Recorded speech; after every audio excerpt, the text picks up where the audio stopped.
నమో నారాయణాయ. మాఘపురాణము 17వ అధ్యాయము. ఇంద్రునికి కలిగిన శాపం.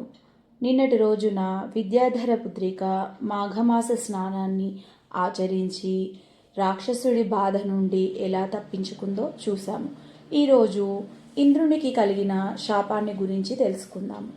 వశిష్ఠ మహర్షి దిలీపునితో మరలా ఇట్లనెను: రాజా, మాఘమాస మహిమను వివరించు మరియొక కథను చెప్పేదను వినుము.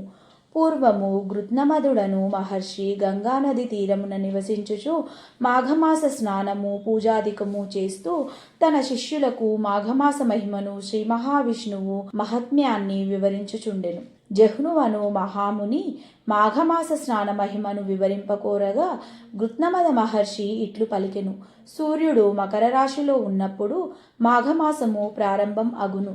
అటువంటి మాఘమాసమున చేసిన స్నానము అత్యంత పుణ్యప్రదమే కాక పాపనాశం కూడా అగుచున్నది.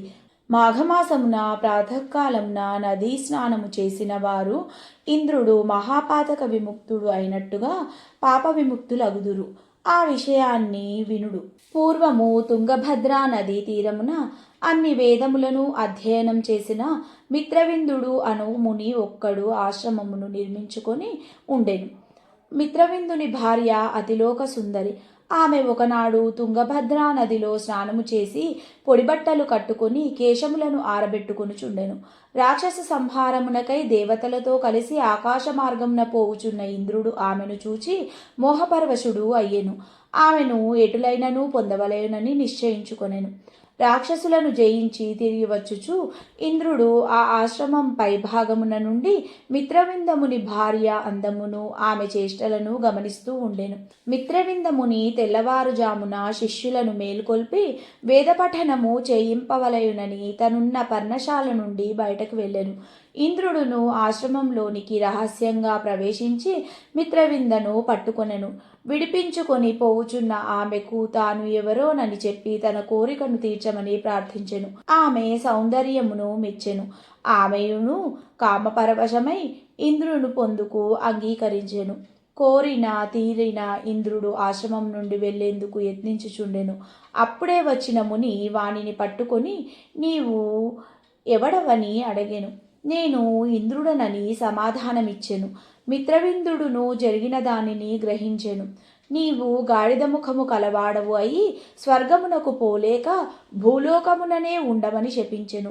తప్పు చేసిన తన భార్యను రాయిపై పడి ఉండమని శపించెను. ఆ చోటును విడిచి గంగానదీ తీరమును చేరి అక్కడ తపం ఆచరించి యోగశక్తిచే దేహమును విడిచి పరమాత్మలో లీనమయ్యెను. ముని శాపము వలన ఇంద్రుని ముఖం మాత్రమే గాడిద, మిగిలిన శరీరము మామూలుగానే ఉండెను.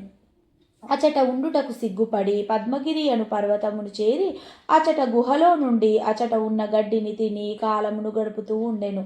అతడట్లు 12 సంవత్సరములు గడిపెను.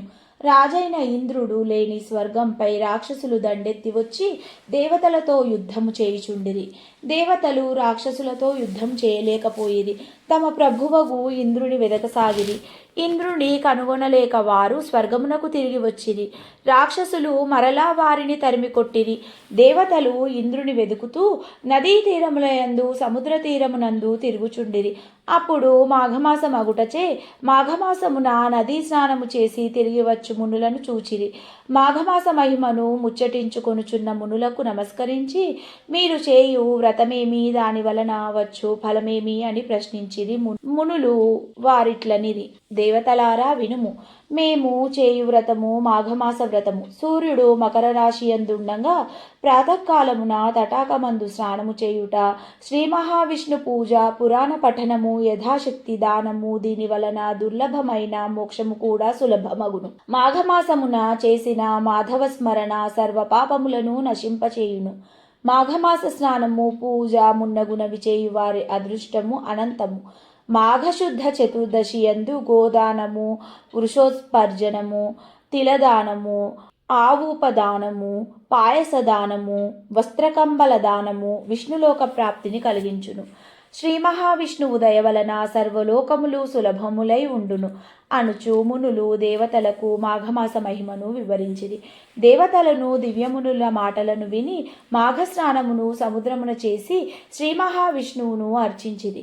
వారికి శ్రీ మహావిష్ణువు సాక్షాత్కరించెను. మొట్టమొదటి జగద్గురువు అగు శ్రీ మహావిష్ణువు మృదువైన శరీరము, చతుర్భుజములు కలిగి ఉండెను. శంఖు, చక్ర, గద, పద్మములను 4 చేతులయందు పట్టెను. పచ్చని వస్త్రాన్ని ధరించి కిరీటముతో మరింత మనోహరంగా ఉండెను. కంకణములు, వారములు, వైజయంతిమాల మున్నగు అలంకారాలను ధరించి గంభీర మనోహర రూపంతో ఉండెను. ఇట్లు సాక్షాత్కరించిన శ్రీ మహావిష్ణువును దేవతలు ఇట్లు స్తుతించిరి. స్వామి, నీవు జగములకే గురువువు, వేదవేద్యుడవు. నీ అనుగ్రహము లేనిదే ఎవరునూ నిన్నెంతటి వారైనను ఎరుగజాలరు.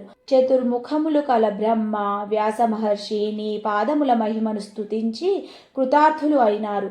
అట్టి నీకు మా నమస్కారములు స్వామి. నీవు ఆనంద సముద్రమును పెంపొందించు చంద్రుడవు. నీకు నచ్చిన ఉత్తములైన వారికి స్వర్గమును, మోక్షమును అనుగ్రహింతువు. సమస్తమును నీవే వ్యాప్తమయ్యున్నది. నీవు సత్యద్రూపుడవు, సత్యవాక్కువు స్వామి. అటువంటి నీకు నమస్కారము. నీవు త్రిమూర్తి స్వరూపుడవై సృష్టి స్థితి లయములను నిర్వహించుచున్నావు. సర్వ సృష్టి నశించి జలమయమైనప్పుడు మర్రి ఆకుపై పరుండి చిదానంద స్వరూపుడవై యుందువు. పరమాత్మ స్వరూపుడవైన నిన్ను నీవు తప్ప మరెవరునూ ఎరగజాలరు. కర్మ ప్రకృతి గుణభేదములను అనుసరించి సృష్టించి వాని అందాసక్తుడవై ఉన్నట్లుండి నిరాసక్తుడవై అద్వితీయ రూపముననున్న నీకు నమస్కారము.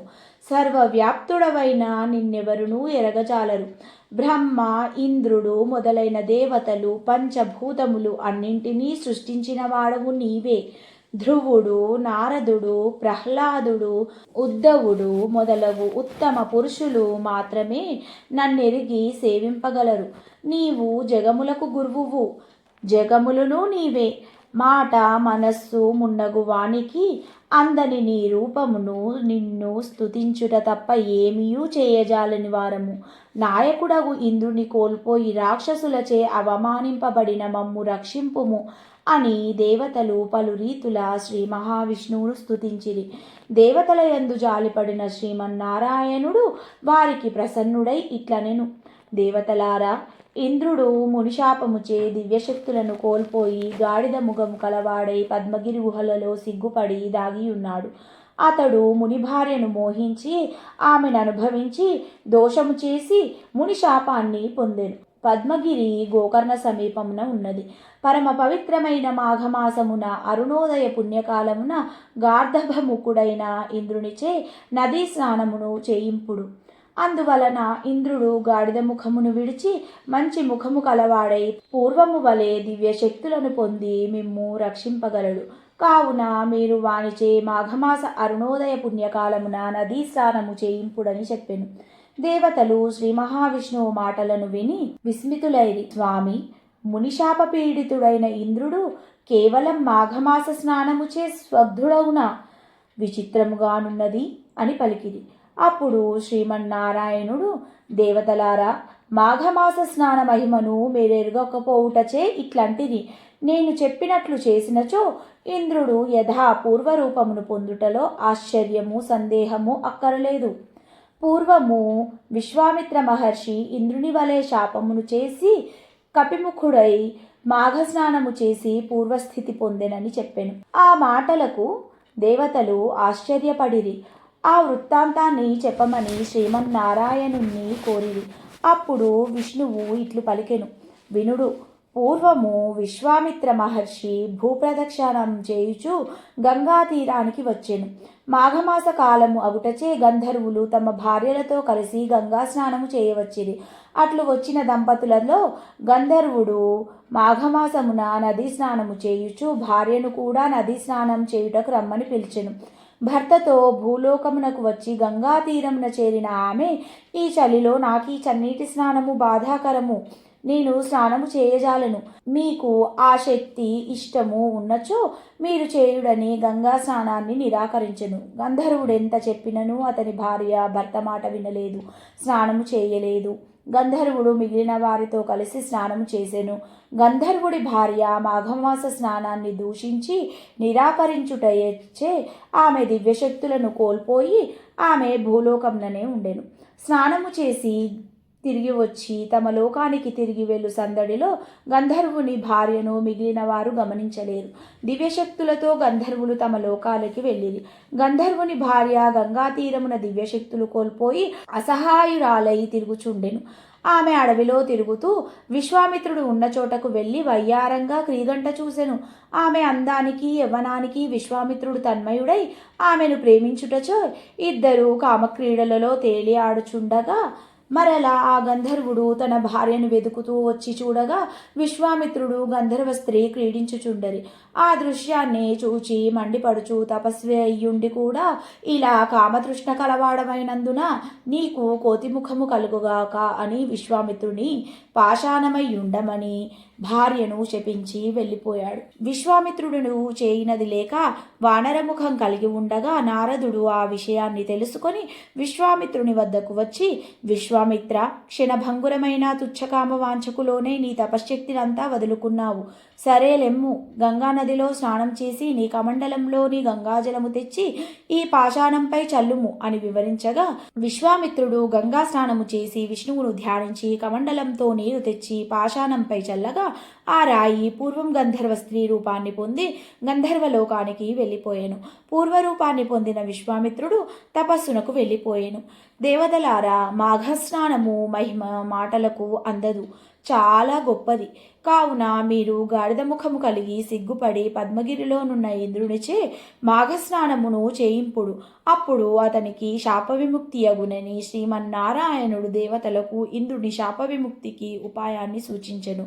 మాఘపురాణము 17వ అధ్యాయ పారాయణం సమాప్తం.